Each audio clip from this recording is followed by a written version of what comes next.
Hello friends, मेरा नाम राहुल और आपका फिर से अपने YouTube channel target board exam में बहुत बहुत स्वागत है। तो फ्रेंड्स, आज की इस वीडियो में मैं आप लोगों को कक्षा 10 इंग्लिश ग्रामर का कुछ मोस्ट इंपोर्टेंट क्वेश्चंस को बताने वाला हूं, जो कि बोर्ड एग्जाम में लगातार पूछे जा चुके हैं।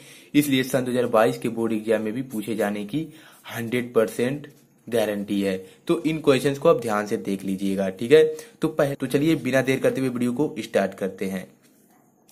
तो पहला टॉपिक है डायरेक्ट एंड इनडायरेक्ट स्पीच, ठीक है। डायरेक्ट एंड इनडायरेक्ट स्पीच, यहां से भी 2 नंबर का क्वेश्चन आता है। तो यहां से अगर आप लोग डायरेक्ट और इनडायरेक्ट स्पीच अच्छे तरीके से पढ़े हैं तो ये क्वेश्चन आप लोग जरूरी सॉल्व कर लेंगे। जैसे पहला पूछा जाएगा, my father said to me comma inverted comma में have you completed your work now. बहुत इजी है, जो पढ़ा है इजी तरीके से इसे सॉल्व कर लेगा। तो चलिए बताइए कि आप लोग कैसे इसको हल करेंगे। तो पहले क्या होता है, इसको यहाँ पर कर्ता को उतार दिया जाता है माई फादर, ठीक है। नियम आप लोग को पता होना चाहिए, माई फादर। अब यहाँ पर सेड टू को चेंज करना पड़ता है। अब बताइए इसको हम क्या लिखेंगे। यहाँ देखिए, यहाँ का जो सेंटेंस है वो सहायक क्रिया से स्टार्ट है। जब भी यहाँ का सेंटेंस सहायक क्रिया से स्टार्ट होता है तो सेड टू को आस्क्ड में बदल दिया जाता है, ठीक है। किस में बदला जाता है, आस्क्ड। तो माई फादर आस्क्ड, अब यहां से मी जिसका तस हो जाएगा, माई फादर आस्क्ड मी। अब यहाँ कामा और इन्वर्टेड कामा हटेगा तो क्या लगेगा, तो जब भी सहायक क्रिया से प्रारंभ होता है तो इफ या विदर लगता है, ठीक है। इफ या विदर, इफ या विदर का प्रयोग किया जाता है। तो यहां पे हो जाएगा क्या, if. My father asked me if. अब बताइए यू किसके अनुसार चेंज होगा। आप लोग एक प्रकार से यह ट्रिक है, सन बटा 123। सब्जेक्ट फर्स्ट पर्सन जो होता है उस सब्जेक्ट के अनुसार चेंज होता है, ठीक है। सेकेंड पर्सन ऑब्जेक्ट के अनुसार, और थर्ड पर्सन जो होता है एन फॉर नो चेंज, यानी जो थर्ड पर्सन होता है वो चेंज ही नहीं होता है, ठीक है। तो यू किस में आएगा, यू जो आता है वो सेकेंड पर्सन में आता है, ठीक है। यू किस में आता है, सेकेंड पर्सन। तो सेकेंड पर्सन किसके अनुसार चेंज होता है, ऑब्जेक्ट के अनुसार। तो इसमें ऑब्जेक्ट क्या है, मी है, ठीक है। मी है ना, तो मी के अनुसार अगर यू चेंज होगा तो यहां पर क्या हो जाएगा, माई फादर आस्क्ड मी आई। और यहां पर हमें क्या बनाना है, कर्ता। तो यू मी के अनुसार चेंज होगा तो यहां पे हो जाएगा आई, ठीक है, आई। अब देखिए कि ये जो है ये कौन सा टेंस है, have you completed your work now.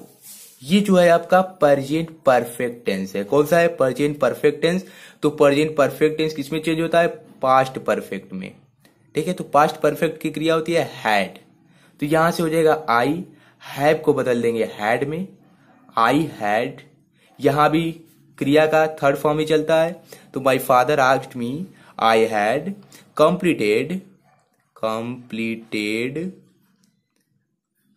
यहां से योर भी सेकंड पर्सन में आता है ऑब्जेक्ट के अनुसार, बी के अनुसार बदलेगा तो क्या हो जाएगा, कंप्लीटेड माई वर्क का वर्क ही रहेगा। अब यहां से नाउ किस में हो जाएगा, देन में चेंज होता है। ये सब आप लोग को पता होगा, ये सब पता रहेगा तभी आप लोग कर पाएंगे। तो my father said to be comma inverted comma में have you completed your work now. एक क्वेश्चन पूछा है तो यहां से आस्क्ड तो लगेगा ही लगेगा। तो my father asked me if I had completed my work then, ठीक है, फुल स्टॉप। ये था पहला narration.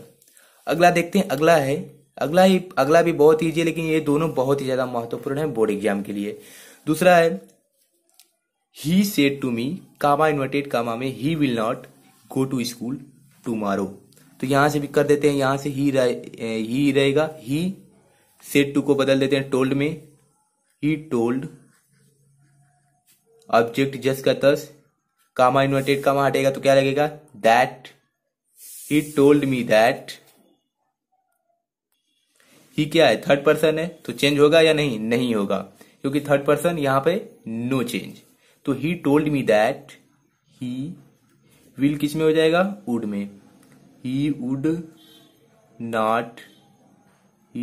Not go to school, he would not go to school tomorrow. Tomorrow का होता है द नेक्स्ट डे, ठीक है, द नेक्स्ट डे। तो बहुत ही इजी था दोनों जो नरेशन था, he said to me comma inverted comma में he will not go to school tomorrow, तो he told me that he would not go to school the next day. अगर आप लोग ऐसे बना लेते हैं तो 2 नंबर बहुत ही आसानी से आप लोग को मिल जाएगा, इसमें कोई भी दिक्कत नहीं है। ठीक है, तो ये दोनों बहुत ही ज्यादा महत्वपूर्ण थे। तो चलिए अगले टॉपिक की ओर बढ़ते हैं। तो frame A correct sentence by reordering the words, यानी दिए हुए टेढ़े मेढ़े वाक्यों को सही प्रकार से लिखिए। ठीक है, सुटेबल लिखिए, सुटेबल लिखिए। तो पहला है never hard goes vast work, never hard goes vast work. इसमें क्रिया कहीं और है, कर्ता कहीं और है, कर्म कहीं और है, तो इन्हें आप लोग को सही प्रकार से लिखना है, सही करेक्ट सेंटेंस, करेक्ट सेंटेंस में लिखना है इनको। तो चलिए बनाते हैं। तो पहले क्या हो जाएगा, हार्ड वर्क, ये बहुत ही ज्यादा महत्वपूर्ण है, इसको आप लोग ध्यान दीजिएगा। Hard work never, hard work never goes vast. ठीक है, hard work never goes vast, ये इसका करेक्ट सेंटेंस होगा। अगला देखते हैं, अगला है to gift brother sent my a me birthday my on. तो इसको आप लोग जल्दी से करेक्ट सेंटेंस में बनाइए। तो इसका करेक्ट सेंटेंस हो जाएगा माई ब्रदर, पहले कर्ता होता है, यहां से ब्रदर हो गया, यहां से माई, माई ब्रदर, माई ब्रदर। अब उसके बाद क्रिया, क्रिया क्या है, सेंट, माई ब्रदर सेंट।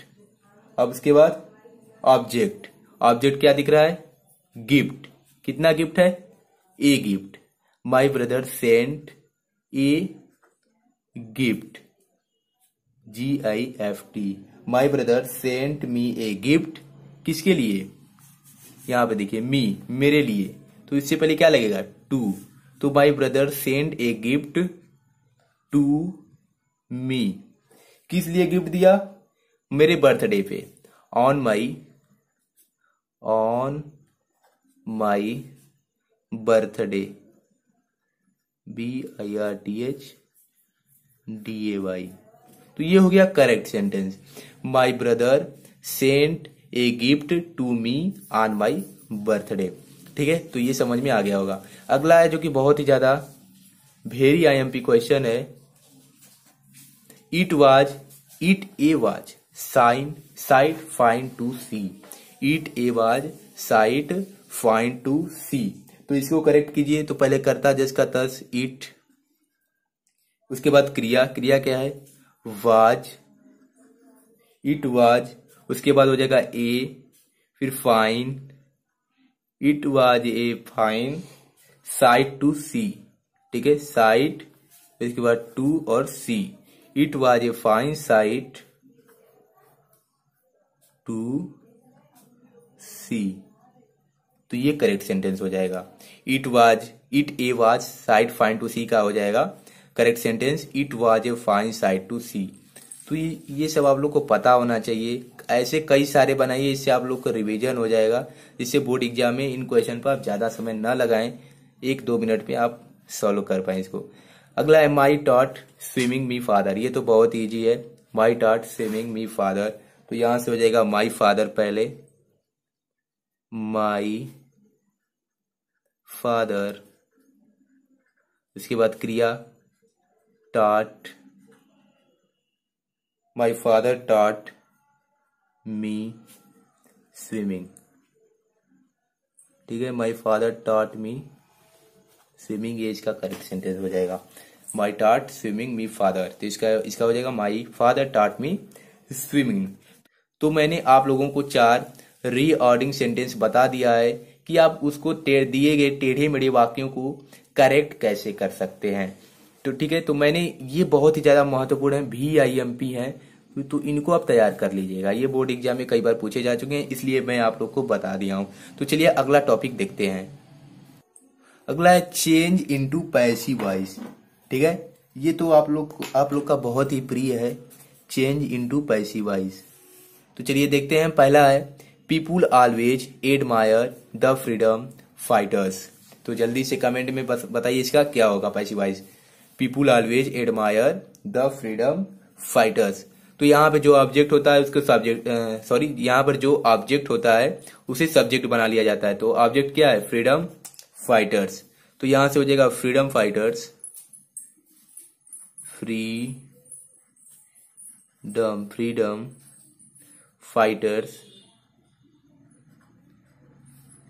फ्रीडम फाइटर्स, ठीक है। Freedom fighters are always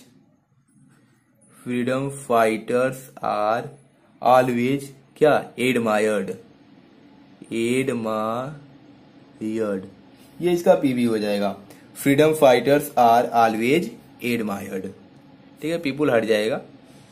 freedom fighters are always admired. अगला है I know him very well, बहुत ही ज्यादा महत्वपूर्ण है। VIMP है, I know him very well. इसका पीवी बनाइए। ऑब्जेक्ट क्या है? हिम है, इसको सब्जेक्ट बना लेते हैं। He, I know him very well, तो इसका हो जाएगा ही इज। प्रेजेंट टेंस में है, सहायक क्रिया इज होगा। ही इज, नो का third form known, he is known. उसके बाद क्या लगेगा? यहां पे बाई का प्रयोग नहीं होगा, ये ऐसा सेंटेंस है नो क्रिया के साथ बाई नहीं लगता है। ही इज नोन टू, आई का क्या हो जाएगा? ऑब्जेक्ट मी, और वेरी वेल जस का तस, very well. He is known to me very well.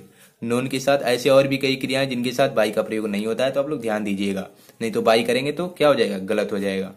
अगला देखते हैं। अगला है हु राइट्स ए लेटर। यहाँ बहुत ही ज्यादा, ये तो बहुत ही ज्यादा महत्वपूर्ण है। यहाँ पे सभी लोग गलतियां करते हैं क्योंकि ये सभी लोगों से नहीं बन पाता है, ठीक है। इसमें हम क्या करते हैं? बाई हुम से बनाते हैं, ठीक है।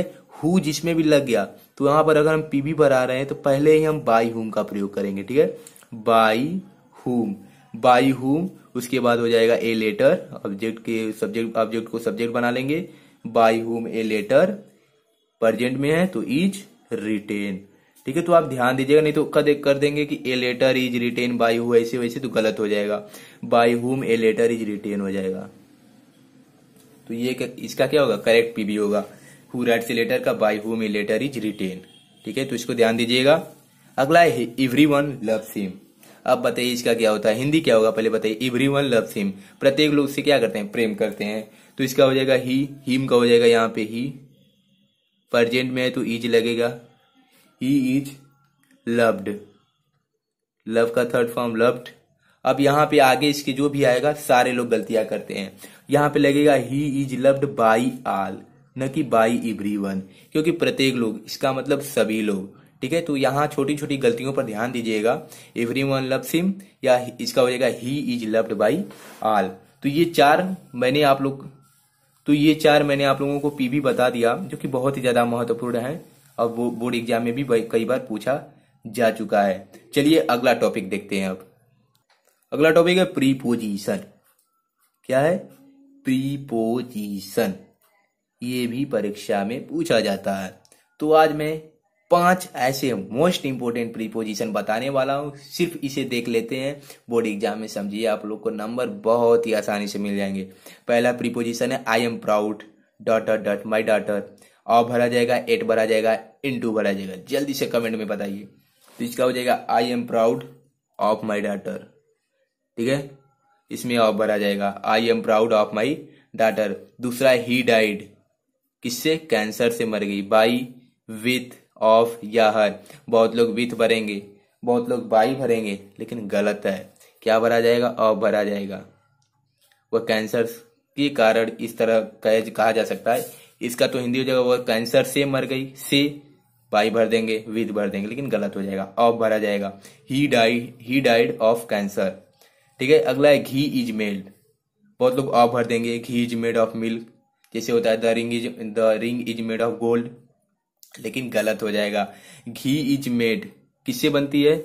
मिल्क से, फ्रॉम भरा जाएगा, ठीक है। प्रीपोजिशन में बहुत लोग गलतियां करते हैं, जो सोचते हैं वो नहीं होता बल्कि उसके विपरीत हो जाता है। तो आप लोग अगर ध्यान से पढ़े होंगे फ्रॉम का प्रयोग, ऑफ का प्रयोग, तो टेंशन प्रॉब्लम नहीं होगा, जो नहीं पढ़े होंगे उन्हीं को प्रॉब्लम होगा। तो घी इज मेड फ्रॉम मिल्क, ठीक है। यहाँ पे ऑप्शन दिया रहेगा, आप सोचकर भर सकते हैं। अगला है द कैट जम्प्ड। इन तो भरा नहीं जाएगा, न टू भरा जाएगा, न इनटू भरा जाएगा। क्या भरा जाएगा? ओवर, ठीक है, ओवर। इन मतलब में होता है किसी के अंदर, टू भरा ही नहीं जाएगा। इनटू मतलब तेजी से गिर रहा है कहीं, into the water, into the well, तो वहां भी इनटू का प्रयोग होता है, यहाँ नहीं होगा। The cat jumped over the table, table के ऊपर, ओवर भरा जाएगा। बहुत इजी था ये। अगला है he has been ill. He has been ill for Monday. Monday क्या है? दिन है, तो दिन क्या होता है? निश्चित होता है। तो फॉर तो हर तो भरा नहीं जाएगा, क्या भरा जाएगा? सिंस। पढ़े होंगे आप लोग टेंस, अगर जब भी पढ़े होंगे तो सिंस और फॉर का यूज पढ़े होंगे कि निश्चित के लिए क्या भरा जाता है? सिंस, और अनिश्चित के लिए फॉर। तो मंडे तो निश्चित है, सोमवार, सोमवार को ही कहा जाता है। तो he has been ill since Monday. For का प्रयोग वहां होता है जैसे 2 बजे, ये भी सिंस होगा, 2 बजे नहीं, 2 घंटे बाद। अब वो 2 घंटे 2 से 4 होगा, 4 से 6 होगा, 8 से 10 होगा, या 10 से 12 होगा, कोई निश्चित नहीं है। लेकिन मंडे क्या है? निश्चित है, सोमवार होगा, न कि मंडे मतलब कभी रविवार भी हो जाता है, ठीक है। तो he has been ill since Monday. तो ये 5 बहुत ही ज्यादा महत्वपूर्ण प्रीपोजिशन है जिसको मैंने आप लोग को बता दिया। तो इतने टॉपिक्स आज मैं आप लोग को क्लियर कर दिया हूं। जितने भी सारे एग्जाम्पल्स बताया हूं आप लोग ध्यान से देखिएगा। अगर इन सबको अच्छे तरीके से किए होंगे तो मेरी गारंटी है कि ग्रामर में 95 अंक, आप इंग्लिश के पेपर में 95 अंक हासिल कर सकते हैं, ठीक है। और भी ग्रामर का टॉपिक मैं लेकर आऊंगा, जैसे अनुवाद, सेंटेंस का अनुवाद बनाने के लिए कैसे लेटर लिखा जाता है, कैसे एप्लीकेशन लिखा जाता है, सभी पर वीडियो आएगी। ध्यान से देखिएगा। अगर चैनल पर नए हैं तो सब्सक्राइब कर लीजिए, क्योंकि यहाँ पर 10th की रेगुलर तैयारी कराई जा रही है। और वीडियो पसंद आए तो लाइक जरूर कीजिएगा, ठीक है। अगर 95 नंबर लाना है इंग्लिश के पेपर में तो चैनल को जरूर सब्सक्राइब कर लीजिएगा, क्योंकि ऐसे ही इंपॉर्टेंट क्वेश्चंस हमारे चैनल पर बताया जा रहा है। और हमारा टारगेट आप लोग जानते हैं कितना है? 90% प्लस का है। तो उसको मैं आप लोगों को हासिल करा कर ही रहूंगा। तो चलिए मिलते हैं नेक्स्ट वीडियो में। Thanks for watching this video. जय हिंद, जय भारत।